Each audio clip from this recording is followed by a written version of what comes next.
सभी को नमस्कार। जय श्री राम। मैं विमल सिंघल उर्फ गुरुजी, जिला प्रभारी राष्ट्रीय शिव शक्ति सेना रामपुर। आज मैं बुद्धि की देवी की साधना का वृत्तांत कहूँगा। इस विषय पर एक दृष्टांत भी बताऊँगा। सफ़ेद वस्त्र धारण कर मोती की माला से अथवा स्फटिक की माला से सरस्वती देवी की जो पूजा पाठ का जो मंत्र आदि का जाप करना चाहिए। मोती की माला सरस्वती देवी को प्रसन्न करने हेतु विशेष उपयोगी होती है, जबकि स्फटिक की माला मन की चंचलता को दूर करने और शांति और एकाग्रता प्रदान करने के लिए होती है। तो दृष्टांत ये है कि जो एक माधव निदान नाम का एक आयुर्वेद का बहुत ही प्रसिद्ध ग्रंथ है, जो विश्व प्रसिद्ध ग्रंथ है माधव निदान नाम का। तो ये इस ग्रंथ को बड़े बड़े जो आयुर्वेदाचार्य हैं, बड़े बड़े BA MS डॉक्टर, बड़ी बड़ी डिग्रीधारी पूरे विश्व में इसके जो है नुस्खों का प्रयोग करते हैं। तो ये माधवाचार्य नाम के जो एक बड़े प्रसिद्ध आचार्य जी हैं, उन्होंने ये माधव निदान नाम का ये ग्रंथ लिखा था। तो माधवाचार्य जी शुरू में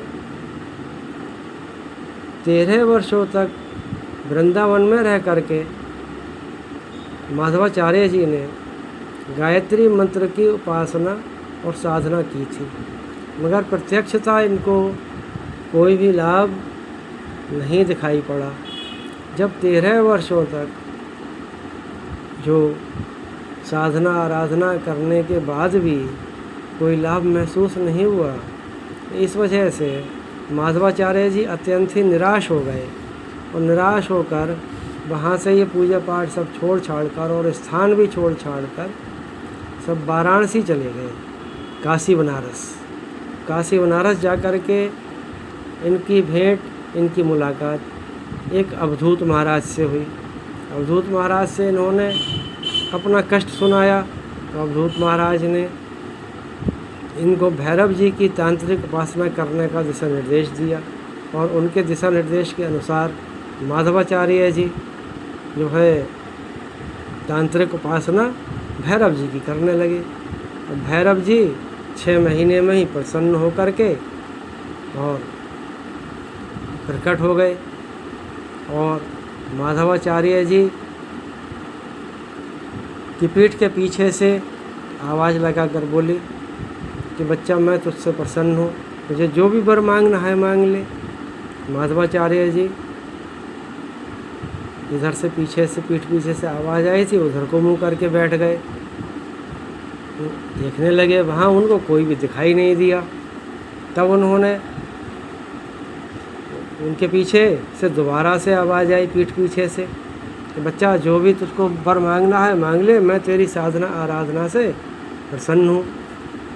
फिर पीठ पीछे से आवाज़ आई तो फिर वो उसी दिशा में बैठ गए मुंह करके और फिर देखने लगे, फिर उनको कोई दिखाई नहीं दिया। फिर तीसरी बार उनकी आवाज़ आई पीठ पीछे से कि बच्चा, जो भी तुझे मांगना है वो मांग ले, मैं तुझसे अति प्रसन्न हूँ। तो माधवाचार्य जी सोच में पड़ गए। सोच में पड़ने के बाद कहते हैं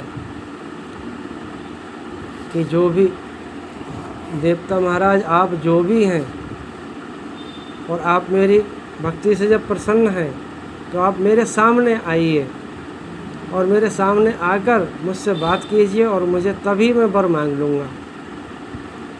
तब उन्होंने भैरव जी महाराज ने उत्तर दिया कि हे वत्स, मैं गायत्री उपासक के सामने प्रकट नहीं हो सकता, क्योंकि गायत्री का तेज मेरे तेज से अधिक बलवान है, अधिक तेज है।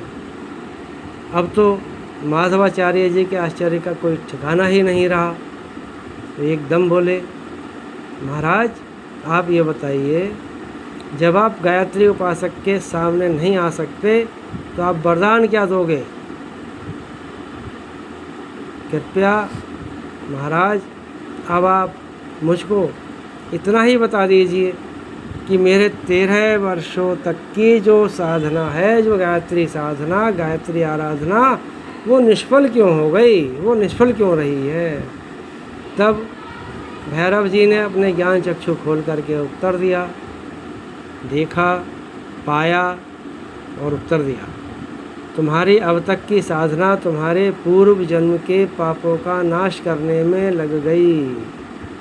यानी कि तुम्हारी, हे माधवाचार्य, तुम्हारी अब तक की जो सारी साधना है, आराधना है, वो तुम्हारे पूर्व जन्मों के पापों को नाश करने में लग गई है।